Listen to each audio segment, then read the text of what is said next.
Good morning. তো আজকে আমি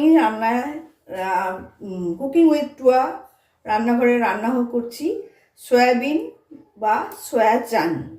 আর এটা করছি একদম মাংসের স্বাদের মতন। এই করছি,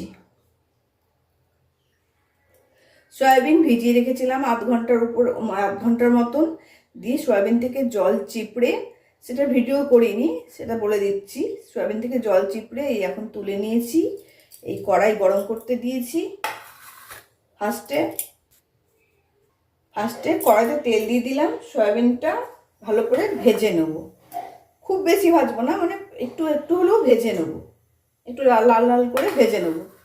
না তো সয়াবিন একটু ভেজে নিলে ভালো লাগে। আর এখন তো সয়াবিনটা কেমন নরম নরম কেমন ক্যাট ক্যাট করে, ওটাও ভালো লাগে না, একটু ভেজে নিলে ভালো লাগে। সয়াবিনটা কিন্তু আমার পুরো ভিজে গেছে পুরো। তেল গরম হয়ে গেছে, প্রথমে সয়াবিনটা ভেজে নেব।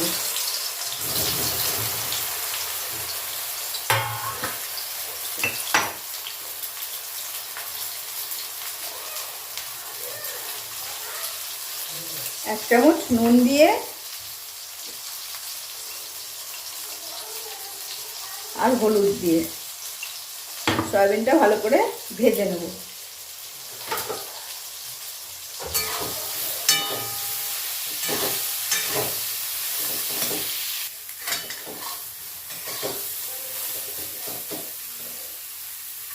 মাংসের স্বাদের মতন সয়াবিনের স্বাদ লাগবে আজকে, এমন করে বানাবো। সয়াবিন গোল্ডেন আকারে ভেজে নিয়েছি, এবার সয়াবিনটা আমি নামিয়ে দেবো।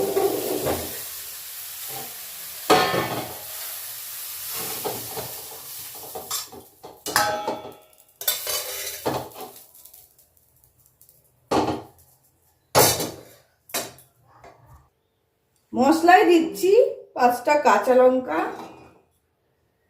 এখানে কেটে নিয়েছি পেঁয়াজ, রসুন, আদা, টমেটো, আলু। তো পেঁয়াজও অল্প দেব, এই অল্প একটু পেঁয়াজ নিলাম। দেব ধনে গুঁড়ো, মোটামুটি একটু বেশি বেশি করে নিয়েছি, তো এটা মোটামুটি 1.5 চামচ হয়ে গেছে। ধনে গুঁড়ো নিলাম।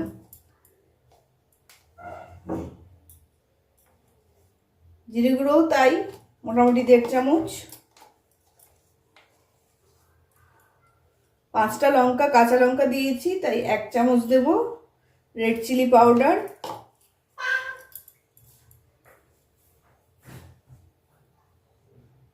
কাশ্মীরি রেড চিলি পাউডার দেব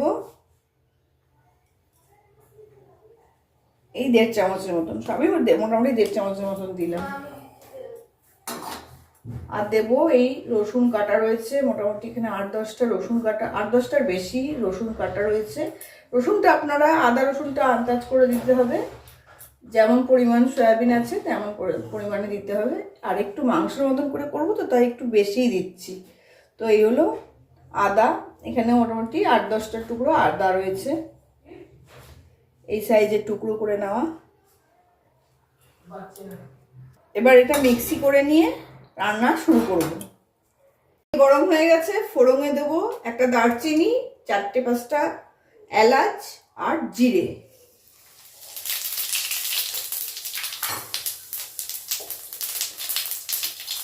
ফোড়ন চুটপুট করে উঠেছে, এখন আমি দিয়ে দিচ্ছি আলু।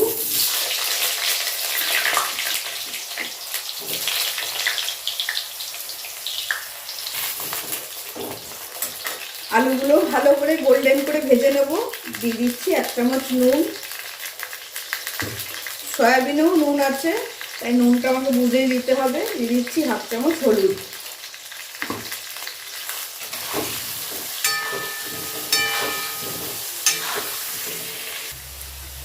আলু এখানে গোল্ডেন করে একদম ভেজে নিয়েছি, এবার আলুটা আমি নামিয়ে নিচ্ছি একটা পাত্রে।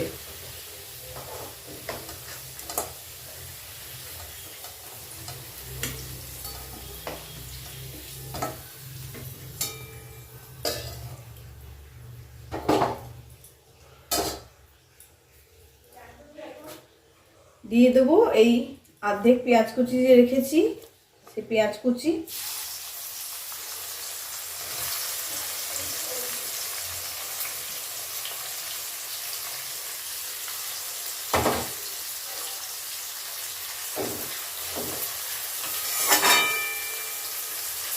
পেঁয়াজ কুচিও গোল্ডেন করে ভেজে নেবো।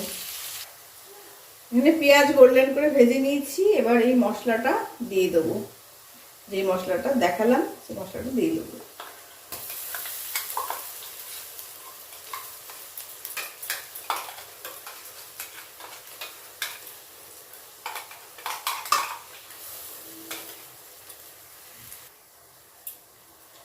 মশলার পাত্রের জলটা ঢেলে দিলাম।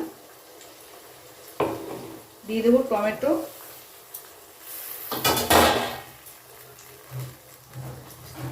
সব দিয়ে একসঙ্গে ভালো করে কষে দেবো। তো এর মধ্যে একটু নুন হলুদ দেবো। নুন সব কিছুতেই দেওয়া, তাই পরিমাণ মতন দিতে হবে। এখানে আমার 1 চামচ নুন লাগবে।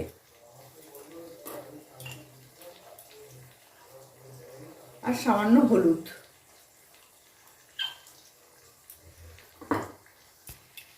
সব কিছু দিয়ে খুব ভালো করে কষে নেব। কষা আমি সবসময়তেই সিম আঁচে আস্তে করে, যে কোনো জিনিস কষতে গেলে আমি সিম আঁচে আস্তে করেই কষি। মশলা অর্ধেক কষে গেছে। এই সময় আমি সয়াবিন আর আলু দিয়ে দেবো।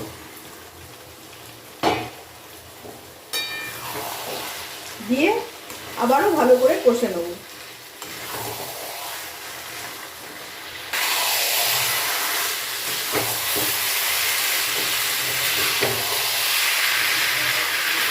মশলা একদমই কষা হয়ে গেছে। দিয়ে দিচ্ছি মিষ্টি, চিনি 1 চামচ দিয়ে দিলাম। তারপর দিয়ে দেবো উষ্ণ গরম জল।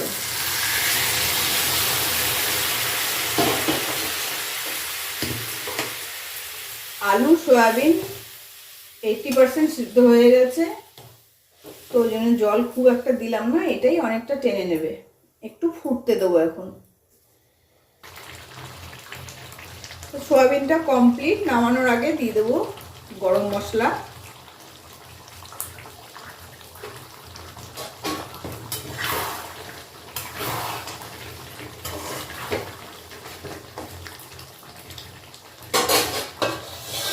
দিয়ে 5 মিনিট ঢেকে রাখবো, যাতে গরম মশলার গন্ধটা পুরো সবজিটাতে, তরকারিটাতে মিশে যায়। তো এখানে একদম আমার রান্নাটা কমপ্লিট। সয়াবিন আলুর কারি মাংসের স্বাদের মতন দুর্দান্ত খেতে হয়েছে। আর এই সয়াবিনকে সয়া চানও এখন বলছে, তো সয়া চানের কারি।